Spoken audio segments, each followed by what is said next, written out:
Welcome back sa ating channel kung saan tinatalakay natin ang pinakamainit at pinakamahalagang development sa global defense at AFP modernization.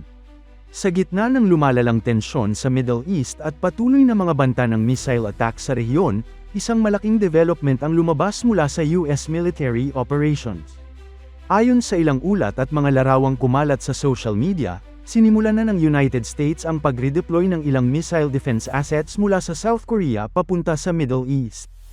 Kabilang sa mga sistemang ito ang mga bahagi ng Terminal High Altitude Area Defense o mas kilala bilang THAAD system, pati na rin ang ilang Patriot missile defense units. Ang hakbang na ito ay bahagi ng mas malawak na adjustments ng US sa kanilang global force posture, lalo na habang tumitindi ang sitwasyon sa pagitan ng Israel at Iran. Ngunit ang desisyong ito ay nagdulot din ng pangamba sa South Korea.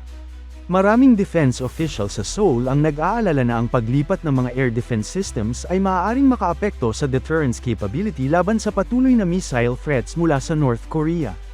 Sa video na ito, tatalakayin natin kung bakit pinal out ng US ang ilang air defense systems mula South Korea, ano ang koneksyon nito sa tumitinding tensyon sa Middle East, at ano ang posibleng epekto nito sa security situation sa Korean Peninsula. Unahin muna natin ang pinakaimportanteng bahagi ng balitang ito, ang redeployment ng THAAD system.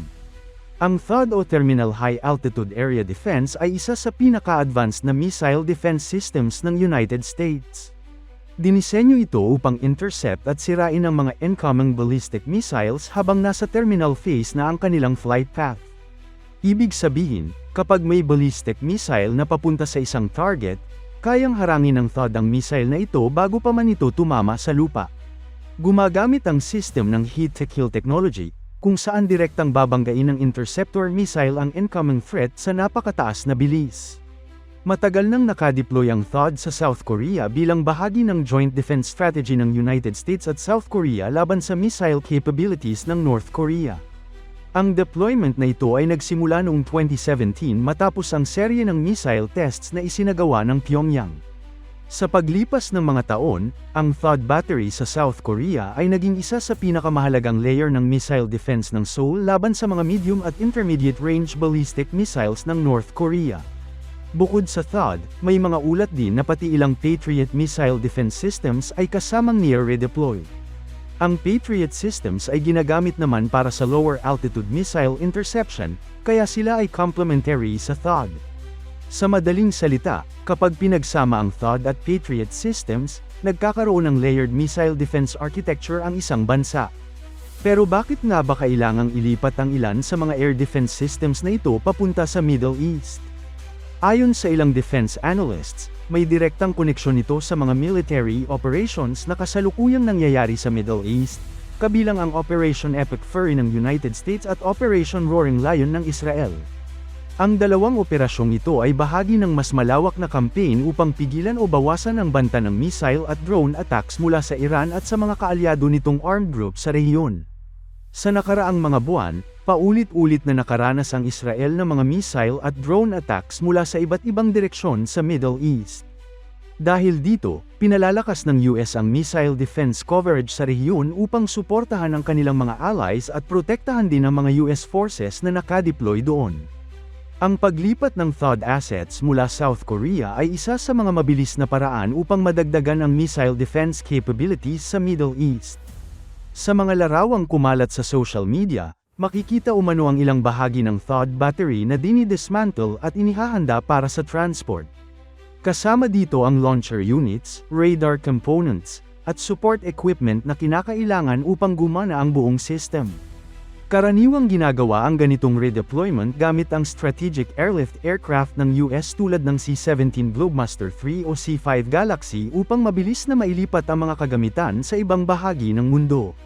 Ngunit sa kabila ng military logic ng hakbang na ito, hindi maiiwasan ang pangamba sa South Korea.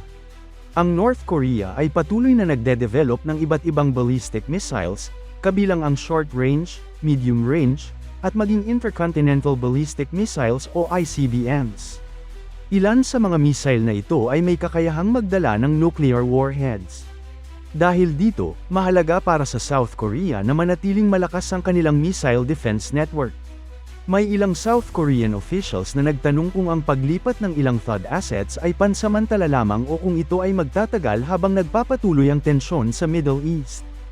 Gayunpaman, sinasabi ng US defense officials na ang redeployment na ito ay bahagi lamang ng flexible force posture ng United States, kung saan inililipat ang mga military assets depende sa kung saan sila pinakakailangan sa kasalukuyang panahon. Dagdag pa nila, hindi nito ibig sabihin na pinababayaan ng US ang seguridad ng Korean Peninsula. Patuloy pa rin ang presence ng US Forces Korea, pati na rin ang iba pang missile defense systems na nakadeploy sa rehiyon. Bukod dito, mayroon ding sariling missile defense capabilities ang South Korea na patuloy na pinapalakas sa ilalim ng kanilang Korea Air and Missile Defense Program. Kabilang dito ang mga indigenous systems tulad ng KM-SAM o Changwon, na dinisenyo upang harangin ang incoming missile sa medium altitude. Bukod pa dito, may mga plano rin ng South Korea na mag-develop ng mas advanced na missile interception capabilities sa mga susunod na taon upang mas mapalakas ang kanilang layered defense system.